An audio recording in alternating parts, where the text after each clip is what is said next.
لو سمك يبقى ايه؟ يا عمر افندي. عمر افندي. عمر افندي. انا اول مره اكل سمك بالحلاوه ده والطعم.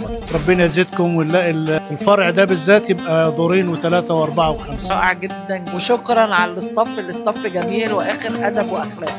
طلع في دماغي مروق شويه عدي عليك وتنزل لي ده انت في دماغي وحقك عليا طول خصامنا زنزلني. تحفه ما شاء الله. جاي من القاهره.